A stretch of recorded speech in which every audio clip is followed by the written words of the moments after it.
Let us sing a song that will cheer us by the way. In a little while we're going home. 성도들의 교과 공부를 응원합니다. 강남하늘교회 교과 방송입니다. 요즘 구독, 아멘, 좋아요로 우리 시청자분들과 소통하면서 특별히 댓글을 그쵸. 읽어드리면서 소통하고 네. 있습니다. 너무 재밌는 것 같아요. 진작 할 걸 그랬어요. 박명희님께서 네. 이런 댓글 달아주셨어요. 안교 교과 교사인데 많은 도움을 받고 있어요. 쉽고 재미있고 뜻이 깊어요. 감사해요. 정말 감사하네요. 저희 방송 목적에 딱 맞죠. 네. 교과로서 쉽고 재미있고 뜻이 깊은 방송. 제가 느끼기에는 저희 방송이 이렇지 않은데 네, 이렇게 되고 싶어요 저는. 아마 새해라서 네. 덕담을 해주신 거 아닐까. 그 덕담 때문에 네. 정말 이런 방송이 될 수 있지 않을까 또 한번 생각을 그러네요. 해봅니다. 쉽고 재미있고 뜻이 깊다. 그러네요. 참 좋네요. 네, 정말 이런 방송 되고 싶습니다. 근데 우리가 못하더라도 이렇게 들어주시는 분들이 네. 또 이렇게 또 들어주시니까 네. 참 너무 좋은 것 같아요. 곰돌이님께서도 댓글 달아주셨습니다. 이 방송 기다렸습니다. 매번 감사합니다. 아멘을 계속합니다. 그리고 이글 소개하지 않으셔도 좋겠습니다. 소개하지 말라니까 더 소개하고 싶어요. 목사님 성격을 아직 파악을 못하셨어요. 그렇게 쓰시면 네. 더 소개하시는 분이거든요. 네. 근데 지난주 교과책이 좀 늦게 왔어요. 네. 저희 교회에. 그래서 방송을 좀 늦게 올리게 됐습니다. 그런데 이렇게 기다려주시는 분이 계시니까 또 감사하기도 하고 또 책임감도 느끼고 그렇습니다. 또 힘도 올라 더 나는 것 같아요. 네. 감사합니다. 지금 이 방송 이제 2과를 찍고 있는 이 시간은 다 모르시겠지만 일요일 밤입니다. 목사님 휴일 근무. 네, 저희가 지금 휴일 근무로 네. 수당이 더 세져야 되고 네. 지금 말씀드렸지만 밤입니다. 밤. 네. 휴일 근무에 네. 야간 업무 지금 네. 수당을 따따블로 어떻게 해주셔야 되는데 가능하실까 네. 이거 모르겠네요. 네. 그 0에다가 2를 곱하면 뭘까요? 0이죠 뭐 0. 0에다가 2를 곱하면 그러니까 계약이 잘못됐다. 0에다 뭐 100을 곱해도 네. 0이라고 제가 초등학교 시간에 배운 것 같아요. 네. 평소에 이렇게 무료로 저희가 쓰는 거라서 네. 뭐 이렇게 2배, 3배, 4배가 겁은 안 나는데 휴일까지 뺏어서 죄송합니다. 네. 그렇지만 이 말씀을 사모하는 성도들과 이렇게 함께할 수 있는 거 이것도 굉장히 큰 즐거움이 되는 것 같습니다. 저희 다니엘서 이렇게 많은 분들이 부담 가지시는 것 같은데요. 저희도 하잖아요. 예, 우리 부족한 사람들끼리 우리 힘내서 즐겁고 또 재미있는 또 교과 공부 이렇게 했으면 좋겠습니다. 네, 혹시나 일요일 밤에 고생한다 참 좋다 이렇게 생각하시면 네. 좋아요를 따따블로 눌러주시면 어떨까. 네. 한번 지난주와 한번 비교해봐야겠습니다. 네, 구독도 또 눌러주시고, 네, 그 숫자로 제가 수당을 네. 받도록 하겠습니다. 네. 오늘 함께 살필 교과 제목은 2과의 예루살렘에서 바벨론으로네요. 네, 별로 좋지 않은 제목이죠. 네, 예루살렘에서 바벨론으로 이제 포로가 돼서 간 건데요. 우리 다니엘서 1장 2절의 말씀을 보시겠습니다. 주께서 유다 왕 여호야김과 하나님의 전 그릇 얼마를 그의 손에 넘기심에 그가 그것을 가지고 신할 땅 자기 신들의 신전에 가져다가 그 신들의 보물 창고에 두었더라.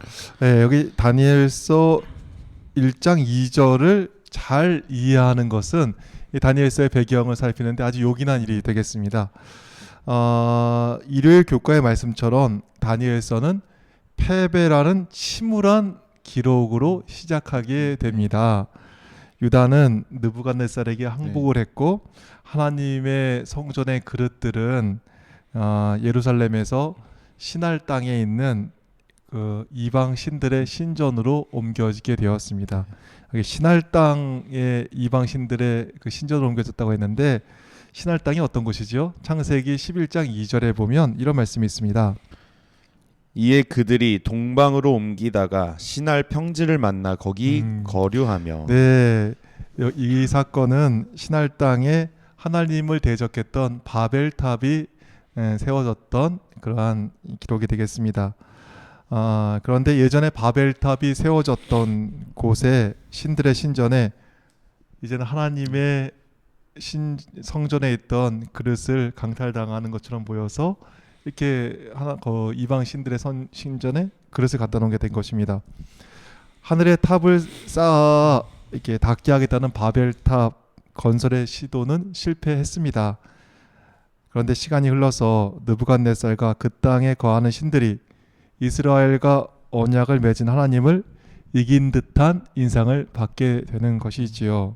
그러나 다니엘서 2장은 예루살렘의 패망이 바벨론의 힘이 세서 된 것이 아니고 또 하나님의 힘이 약해서 그리 된 것도 아님을 분명히 하고 있습니다. 다시 좀 읽어드릴까요? 다니엘서 2장 2절. 주께서 유다 왕 여호야김과 하나님의 전 그릇 얼마를 그의 손에 넘기심에 그가 그것을 가지고 신할 땅 자기 신들의 신전에 가져다가 그 신들의 보물 창고에 두었더라. 바벨론의 힘이 세서 이런 일이 생긴 게 아니죠. 여호와께서 유다 왕 여호야김과 하나님의 전 그릇 얼마를 느부갓네살의 손에 넘기셨기 때문이다. 네. 이렇게 분명히 이야기하고 있는 것입니다. 주께서 그리한 것이지요. 그리고 이 일이 있기 훨씬 전에 하나님은 그분의 백성이 그분을 잊고 언약을 파괴했기 때문에 그들을 이국 땅에 포로로 보내리라 이렇게 이미 선언하셨습니다. 이상하게 보이는 일 이면에 하나님께서 역사의 발걸음을 이끌고 계시다는 분명한 사실이 있는 것이지요. 교과의 말씀처럼 바벨론의 포로로 잡혀온 다니엘이 이것을 본 것입니다.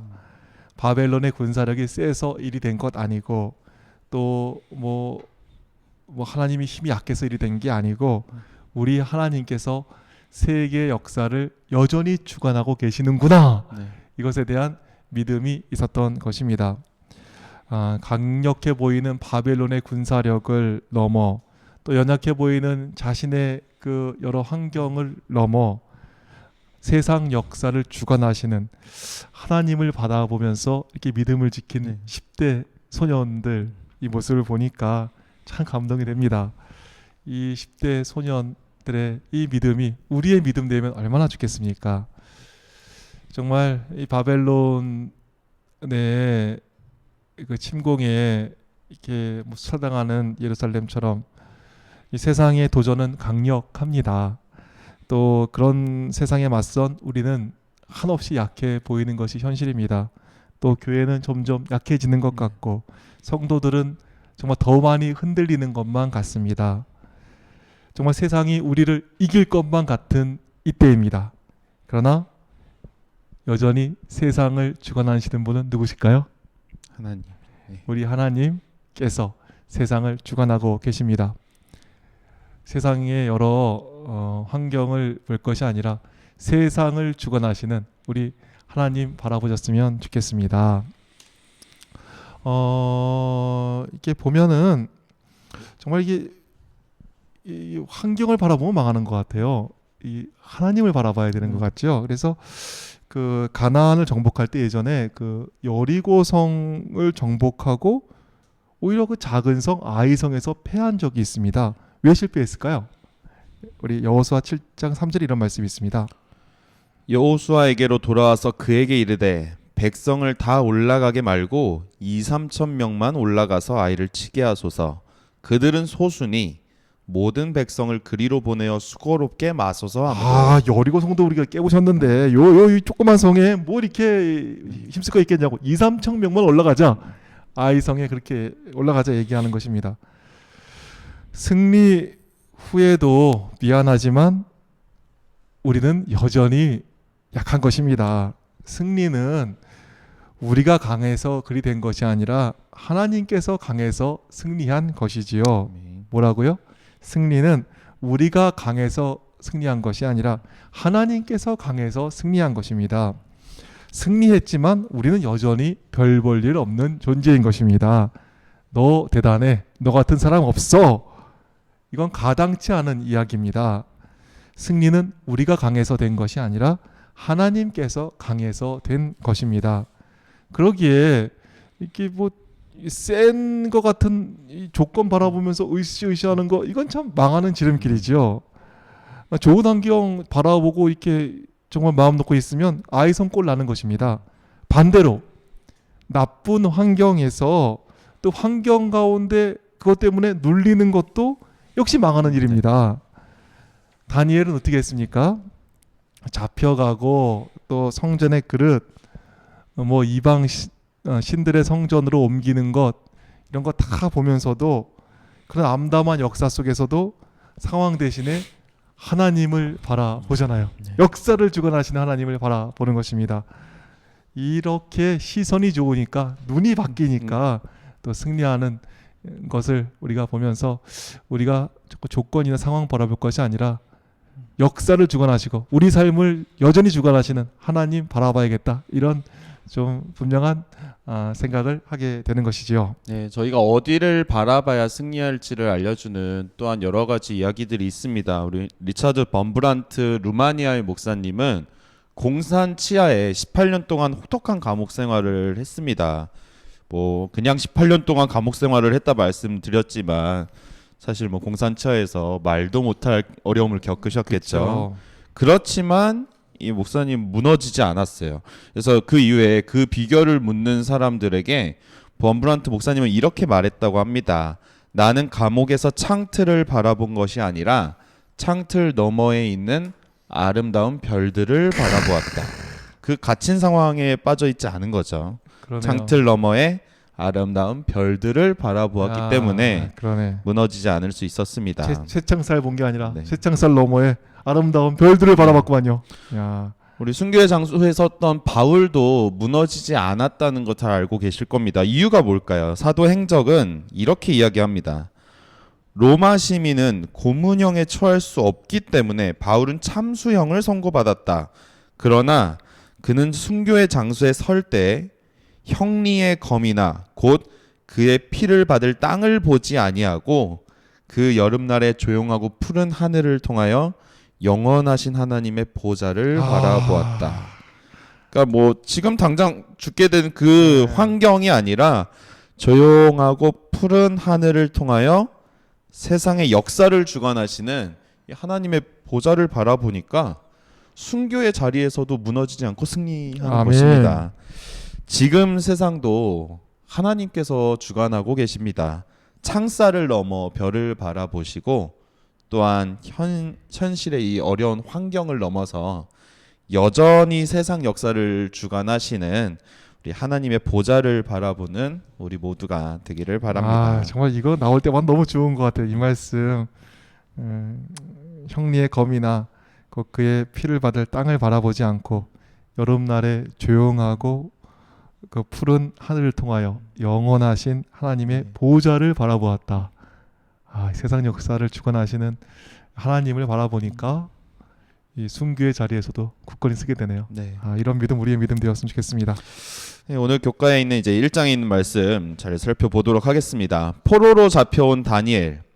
고대 왕들은 포로 가운데서도 우수한 자원을 뽑아서 왕궁에 이렇게 섬기겠다고 합니다. 네. 이 다니엘과 세 친구들은 그 중에 우수한 자원이었어요. 그래서 왕을 섬기기 위한 특별 훈련 과정을 이제 발도록 선발되었습니다. 이게 저희가 알고 있는 다니엘서의 이제 시작 이야기죠. 그렇죠.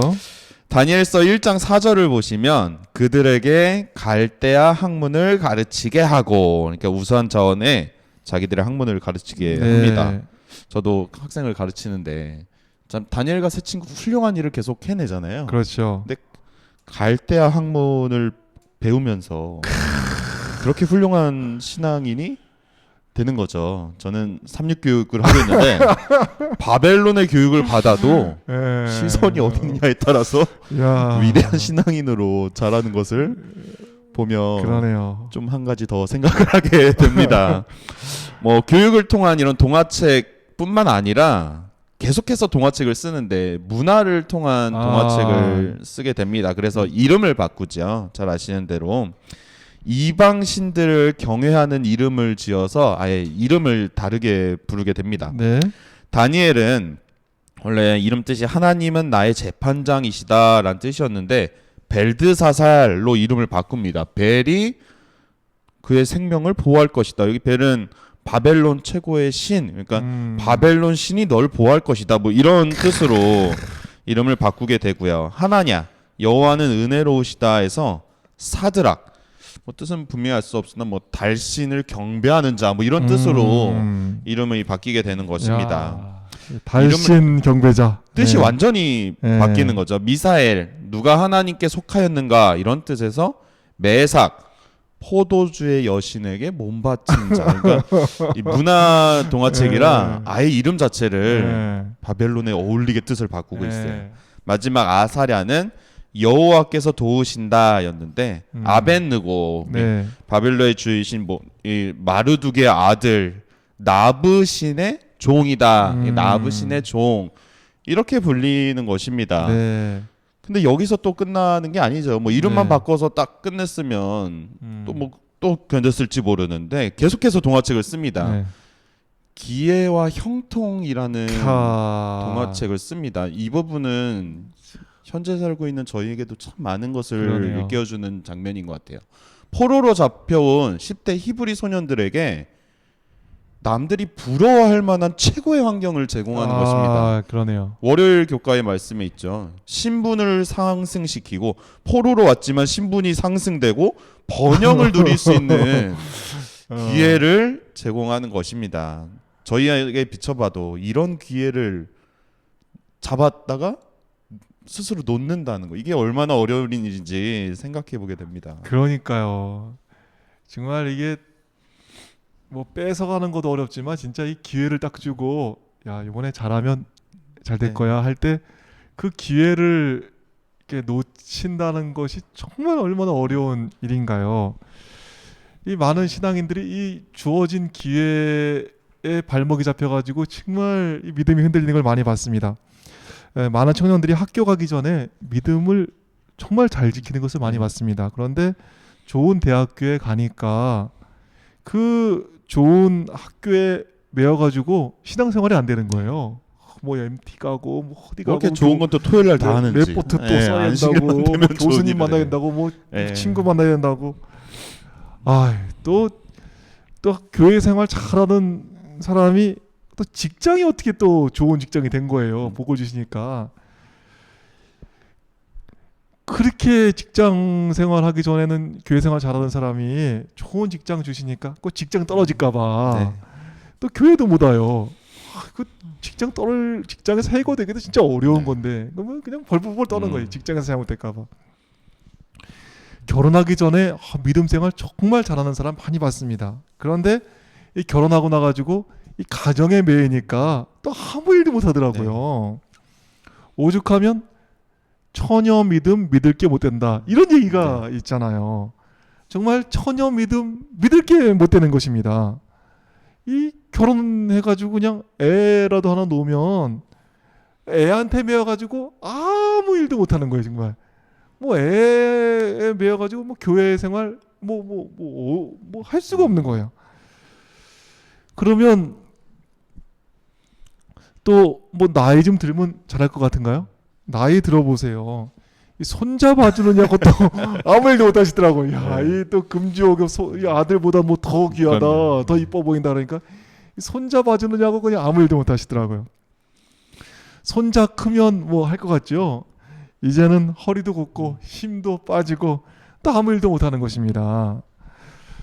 정말 축복 주기가 겁이 나는 것 같아요.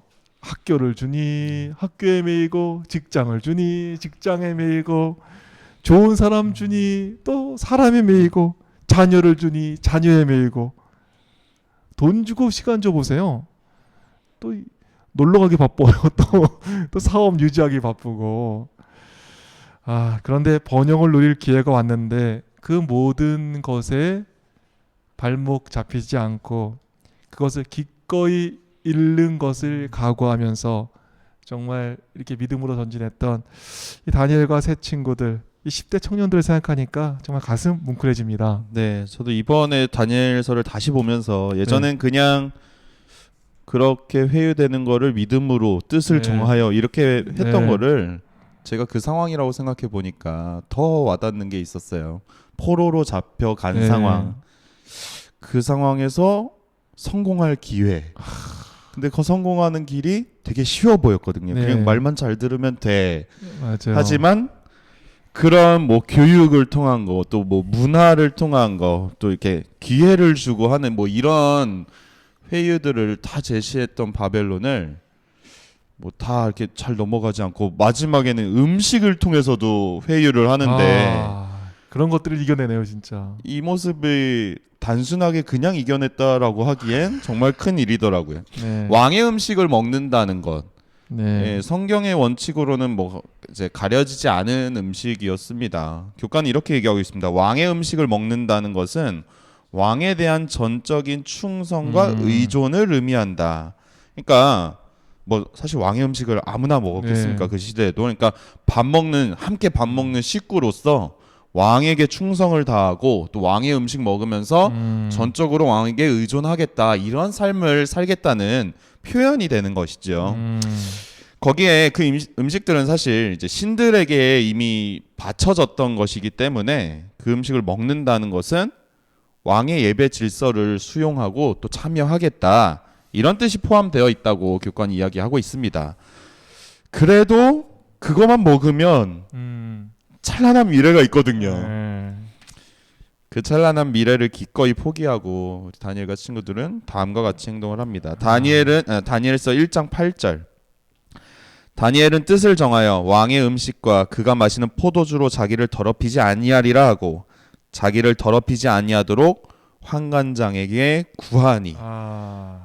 참 이 성경절이 예전보단 더 많이 와닿더라고요. 현실에서 보니까. 네. 환관장 안 된다고 하죠. 환관장도 왕을 모시는데 안 된다고 합니다.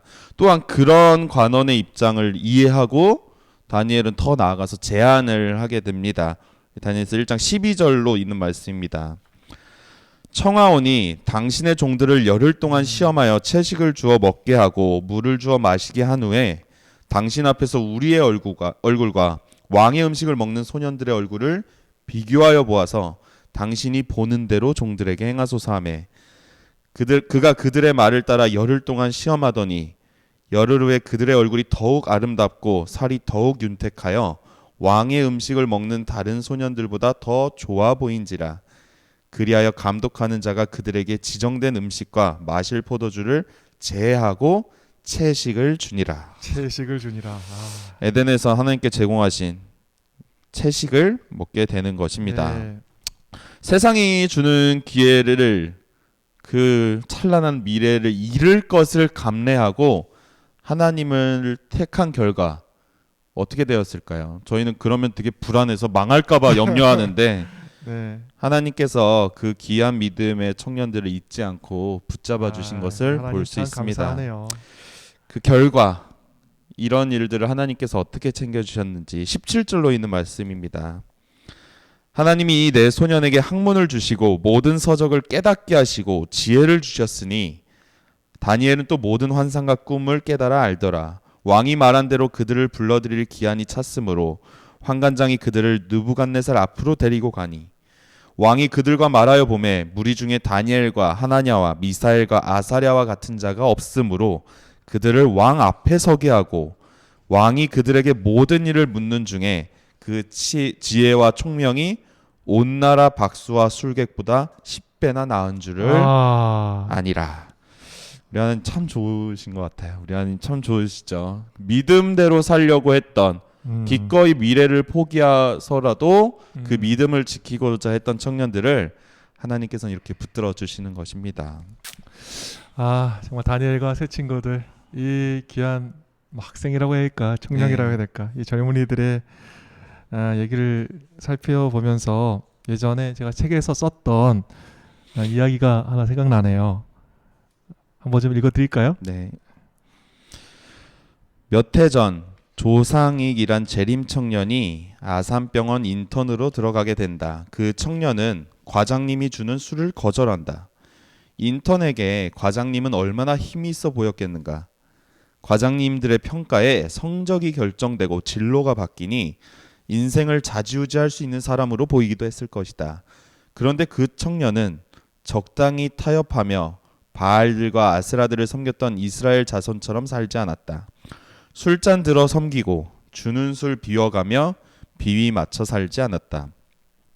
그러나 그 청년은 세상의 방식이 아닌 그리스도인 방식으로 누구보다 성실하게 또 남들이 피하는 어려운 일도 자원함으로 인턴의 과정을 보내게 된다. 그런데 그리스도인의 방식으로 보낸 인턴 과정의 결과는 의외였다. 상사의 술을 거절한, 언뜻 보기에 예의 없어 보이고 버릇 없어 보일 수 있었던 그 청년은 차석으로 인턴 과정을 마치게 되었다. 사실 술자리에서 아무리 잘해야 무거운 마음에 우리가 세상 사람들보다 얼마나 잘할 수 있겠는가. 괜히 맞지 않는 옷 입고 고생만 더하게 되는 것이다. 네, 우리가 접대하고 술잔 비우는 방식으로 어떻게 세상을 이기겠습니까? 그러나 이 믿음으로 전진할 때 우리가 세상을 이길 수 있는 거 아니겠습니까? 그래서 요한일서 5장 4절에는 이런 말씀이 있지요. 세상을 이기는 승리는 이것이니 우리의 믿음이니라. 세상의 방식이 아니라 다니엘처럼 믿음을 따라서 삶으로 세상에서 승리하는 우리 모두가 되기를 바라겠습니다. 네. 세상을 이기는 승리는 이것이니 우리의 믿음이니라. 예, 믿음 따라서 세상에서 승리하는 우리 모두가 되길 바라겠습니다. 제가 지지난 방송에서도 말씀을 드렸는데 이렇게 좋은 내용의 책이 왜 이렇게 알려지지가 않았을까요? 네. 어디 있는 거죠? 이런 책은 지금. 네. 여러분들이 왜 이렇게 좋은 책이 베스트셀러가 안 됐냐 이렇게 말씀하시는데 더 놀라운 거는 내용이 좋지만 이렇게 안 팔린 책이 여러 권 있습니다. 이렇게 내용은 좋은데 안 팔린 책이 여러 권 있다는 게 참. 네. 아유 참. 네. 우리가 근데 오늘 참 제 책보다 더 좋은 말씀이 여기 있네요. 이 믿음대로 살려고 했던 청년들의 그 귀한 모습을 보면서 참 많은 감동을 오늘 새삼 또 받게 되는 것 같아요. 예전엔 그냥 이렇게 성경 인물로 읽다가 지금 현대 그 10대 청년들, 학생들을 대입해 보니까 더 이 은혜롭고 대단하게 다가오고 저희에게 주는 교훈이 많다고 생각을 합니다. 네, 오늘 말씀 좀 정리해 주실까요? 네, 오늘은 포로로 잡혀간 다니엘을 살펴보았습니다. 참 다니엘서는 시작부터 암울함으로 시작하는 것 같습니다. 포로돼서 잡혀가고 하나님 전의 그릇은 이방 신전으로 옮겨갔습니다. 그런데 그 가운데 하나님의 주권이 있었습니다. 다니엘 암담한 환경이 아니라 여전히 세상을 주관하시는 하나님을 바라보았습니다. 우리 창살이 아니라 별을 바라보고 또 형리의 검이 아니라 하나님의 보좌를 바라보는 우리의 믿음 되기를 바랍니다. 또한 다니엘을 바벨론에 동화시키려고 하는 많은 유혹이 있었습니다. 교육을 통해, 문화를 통해, 또 좋은 기회와 환경과 음식을 통해서. 그런데 자칫 쉽게 선택할 수 있었던 그런 모든 기회를 다 물리치고 하나님을 향한 뜻을 정한 이 젊은 청년들은 하나님께서 지혜 주시고 높여주신 것을 저희가 오늘 살펴봤습니다. 세상의 방식이 아니라 우리 세상을 이기는 승리, 우리의 믿음이라는 말씀 읽어드렸죠. 믿음으로 세상을 이기는 우리 모두가 되기를 간절히 바랍니다. 네, 근데 참 우리 하나님 참 좋으시네요. 이렇게 믿음 데리고 살려고 했던 그 우리 귀한 학생들과 청년들을 우리 하나님께서 붙들어 주시면서 이렇게 지혜를 주시고 또 그들로 하여금 정말 또 많이 포로되어서 잡혀올 사람들을 위해서 미리 준비케 하신 하나님의 은혜를 생각하면서 우리가 정말 믿음대로 더욱 살아야겠다 이런 생각도 하게 됩니다. 오늘 다니엘서 1장 살펴보았습니다. 함께 해주신 여러분들 감사드리고요. 저희는 다음 주에 다니엘서 2장의 내용으로 다시 찾아오겠습니다. 안녕히 계십시오.